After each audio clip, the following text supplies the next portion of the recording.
So, Mr. Geeter, thank you so very much for being with us today for this interview. I'd like to say thank you for serving our country. Oh, you're more than welcome. Now, tell me a little bit. Tell me about your part with the Montford Point Marines. Well, I've been interested in the Montford Point Marines, which we know are the first African Americans that were allowed to serve in the Marine Corps, following an executive order by Franklin Delano Roosevelt on 25 June 1941. So they went to a place called Montford Point in North Carolina. 19,166 men went to Montford Point from 1942 to 1949. I got interested in Montford Point because my uncle served with the Montford Pointers during World War II. So when I was an active duty Marine, I started to look into the history and learn more about it. And in 1987, I joined the Montford Point Marine Association. And through the ranks, I rose, and I ended up being national president from 2005 to 2009. Wow, yeah. Very nice. So you were instrumental in them getting their recognition.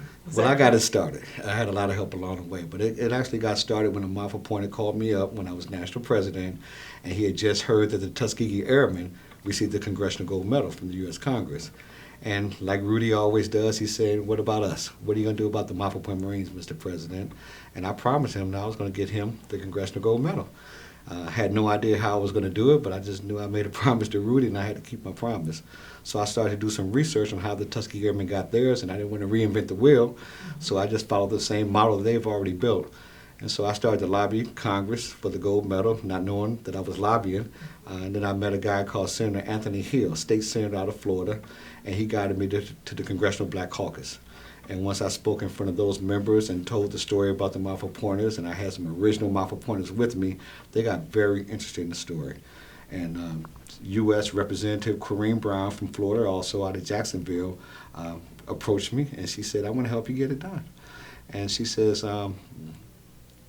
she's going to help me get the Congressional Gold Medal.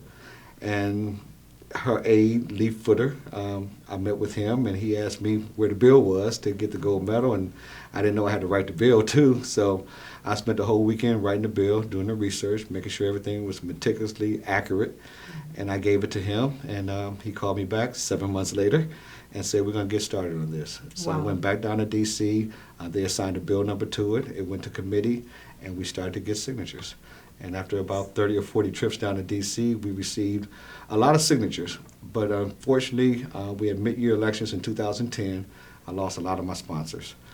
So I had to start all over again. And even though I was a little bit discouraged, Kareem Brown, I'm going to say U.S. Representative Kareem Brown was instrumental because she kept me motivated. She thought it was a good story. She says, Joe, you got to keep doing this. We kept doing it. We got the Commandant of the Marine Corps involved. We got Senator Ray Burris from Illinois involved. We have just a lot of other congressional folks involved, and it started snowballing in 2011. And it reached an apex, I believe, in August of 2011 when the Commandant of the Marine Corps spoke about this at the National Convention in Atlanta, which is home to CNN. They picked up the story. The national president, Dr. James Everhart, went on TV to tell the story. AP Wire picked it up, and almost the rest is history. The whole America knew about it, and now everybody wants to help me get it done. And in October of 2011, the bill finally made it to the floor of Congress, where they voted 422-0 to pass this legislation, and then went to the Senate, and it was voted on by affirmation, 67-0, and then President Obama signed it into law November 23rd, 2011. Wow, nice. It's a great story. Yes, it's an awesome story. It is. And then on June 27th, 2012, the living Montford Pointers, the ones that we could identify, went to D.C. to the U.S. Capitol, and they were awarded the Congressional Gold Medal. Nice. Very nice.